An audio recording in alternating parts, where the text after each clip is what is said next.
Why is broccoli so healthy? It's because it's nutrient dense. And what so many people do these days is they look for the newest food, the trendiest food from all different corners of the globe, but miss the ones that are, in some respects, on your doorstep. So what we're going to do is look at broccoli and talk about why it's so healthy. And the first nutrient we're going to talk about is this one here. Sulforaphane. Now this is a phytonutrient. Now these are essentially natural compounds found in plant foods such as vegetables, fruits, whole grains and legumes. Now sulforaphane, to look at it more specifically, is a sulfur-rich compound found in cruciferous vegetables like broccoli. Now this is activated when these two chemicals or compounds come together, and this happens as we chew. So you can see here we've got our broccoli. It's got all of its nutrients and nutrition held within it. Now when we chew the food, we get, or when the food is intact, it's organized like this. So you can see all the different individual cells with the nutrition inside it. So these are here. So intact cells of nutrients. So they're here. Now as we chew, these cells rupture and the nutrients release. And this is where the sulforaphane is activated when these two compounds come together. So the first thing we have to do is we have to chew the foods.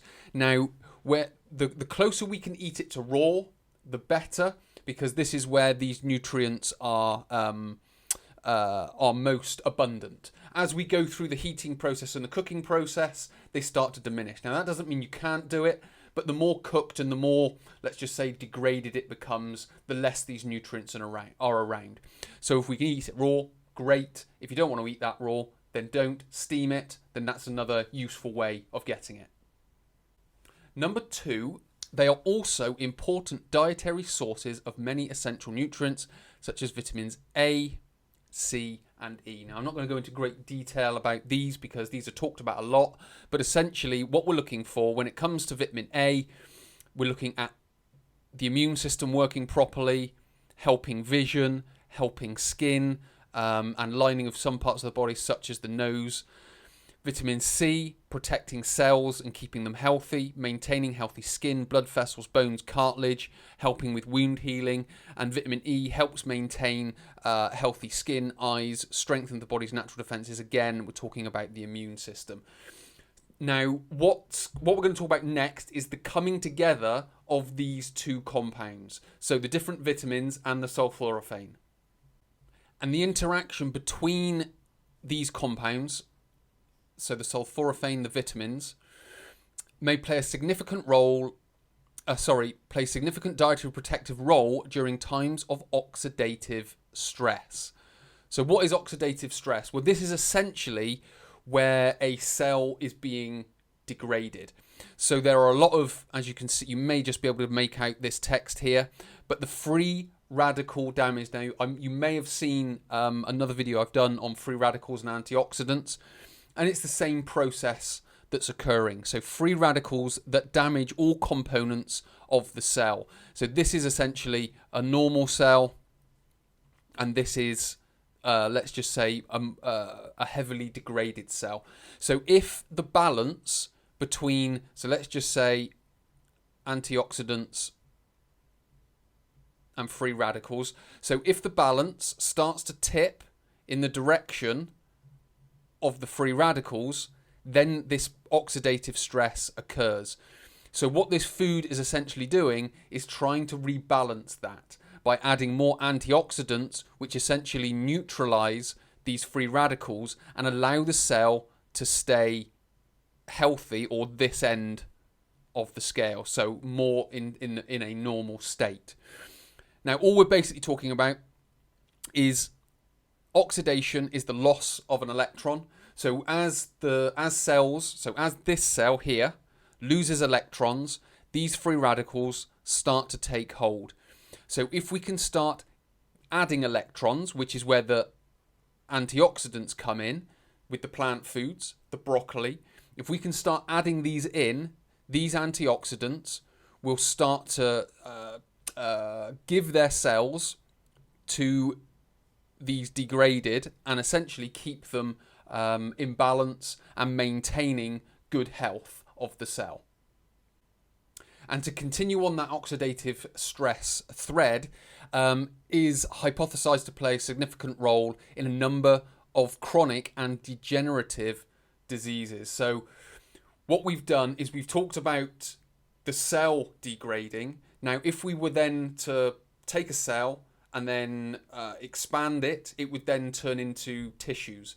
Those tissues then turn into organs. Those organs then turn into systems, and those systems effectively create our body. So what we're doing on a cellular level, if we can get the cells healthy, we're essentially making the tissues, the organs, the systems, and the whole body healthy. So if we can add more antioxidants into the body, we can maintain balance between free radicals and antioxidants within the body. Because essentially, as I've mentioned, oxidative stress is an imbalance between the two. So we've got free radicals on one end, we've got antioxidants on the other. What we need to do is balance that. Now, how we create free radicals from high intense exercise, if we're doing too much of it, if it's not balanced off with the correct recovery protocols, UV damage, air pollution, stress, all these different things are creating just normal metabolism. But normal metabolism, our body can generally cope with that. But when we start adding in those other things on top, it starts to become a problem. So we need antioxidants coming in from our diet to be able to keep this free radical and antioxidant balance maintained. So while sulforaphane is not involved in the reductive or reactive oxidation species, it does induce biological defenses through changes in redox tone. So what it's doing is it's not actually an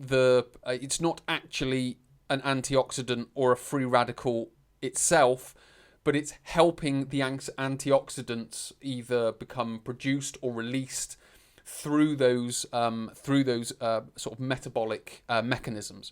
So counteracting free radical formation through the induction of antioxidant enzyme pathways. So what we need to be doing is eating more plant foods like broccoli. So yes, you can have those exotic foods, which are, the next superfood. But please don't forget the ones that are on your doorstep that you can walk down to the supermarket or the local store and you can buy straight off the shelf from a relatively fresh state.